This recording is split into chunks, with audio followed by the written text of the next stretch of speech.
Então, como que eu fiz lá naquele começo, em 2013, para conseguir conciliar essas coisas? Porque eu dava aula em cidades diferentes, certo?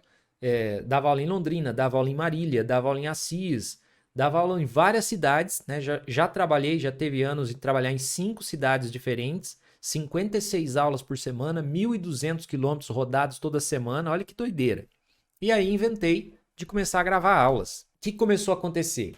Eu tive essa mega ideia. Cara, sensacional, eu vou lá, gravo esse vídeo e aí, beleza. Não preciso mais dessa galera fazendo fila para resolver um exercício que está pronto. É só eu falar para eles, gente, no meu canal você pode assistir esse exercício que eu já resolvi. E como eu conciliei? O que é que foi que eu fiz? Se eu ficasse naquela doideira de, além de todas as aulas que eu tinha, fazer essas preparações de aulas, eu não ia dar conta se isso fosse um negócio para a vida inteira. Então eu entendi que tinha que ser assim. Eu preciso de prazo. Eu posso aceitar essa loucura de dar aula num monte de cidade diferente, chegar em casa cansado, acordar de madrugada, pegar meu carro, andar 200 e tantos quilômetros até uma cidade, andar 150 quilômetros até outra cidade, dar aula, chegar de volta morto de cansado e gravar videoaulas. Eu posso aceitar isso, mas não pela minha vida inteira. Então eu precisava de um prazo e foi o que eu fiz. Como eu não estava contente, eu queria uma mudança na minha carreira, uma mudança no meu jeito de trabalhar e percebi que o digital podia ser esse jeito. Então eu fiz um plano. Dentro de tanto tempo, eu não quero mais estar dando aulas presencialmente. Eu quero dar aulas digitalmente. Eu quero trabalhar no online. Eu me coloquei isso aí. Eu preciso mudar. E se eu preciso mudar, eu tinha que fazer algo diferente, que foi o que eu comecei a fazer. Produção de videoaulas, presença digital, etc. Mas isso me consumiu bastante, porém, como eu disse, eu podia suportar isso, mas não pela vida inteira. Então teria que ser um prazo. Ou seja, tem que ter meta, prof. Então, como é que eu fiz a minha transição?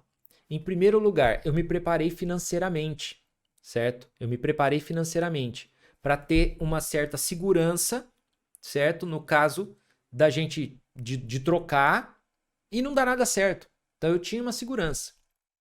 E aí o que eu fui fazendo? Eu fui fortalecendo a minha presença digital e essa presença digital foi me trazendo autoridade aqui no presencial para que eu pudesse cobrar mais caro pela minha aula, por exemplo. Podia cobrar mais. Por quê?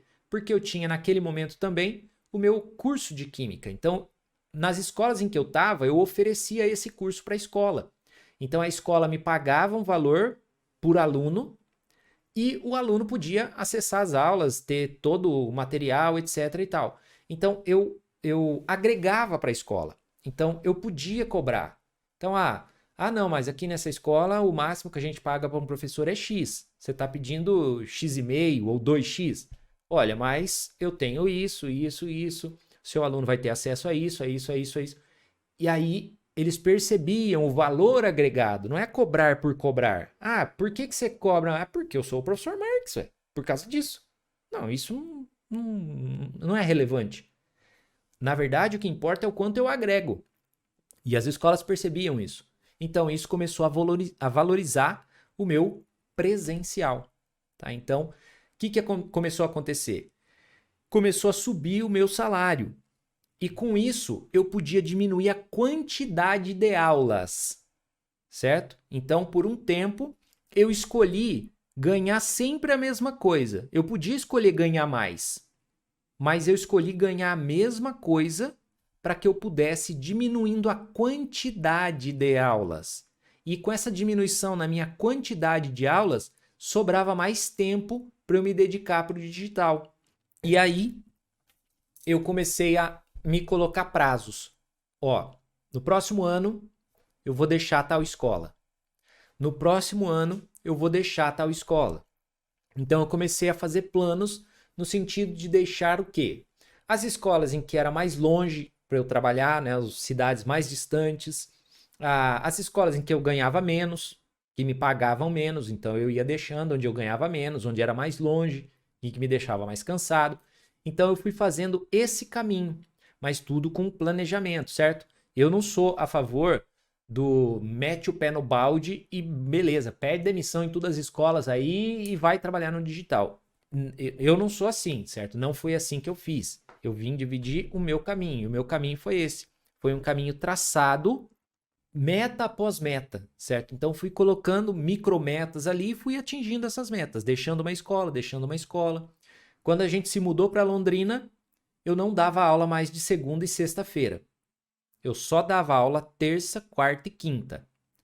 Passado um ano, eu já não dava mais aula na terça à tarde. Então, só dava aula terça, quarta e quinta de manhã.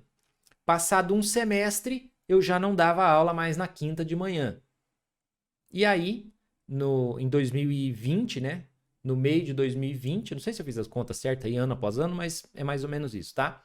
E no meio de 2020, eu deixei mais uma escola, fiquei com uma só, que eu deixei no final de 2020. Então, eu fui fazendo um processo de migração, tá? E isso, para mim, é muito importante. Planejamento. Mas tem que ter meta, gente. Se não tiver meta, a gente fica assim, não. Um dia eu vou deixar de dar 60 aulas por semana e vou dar só 20.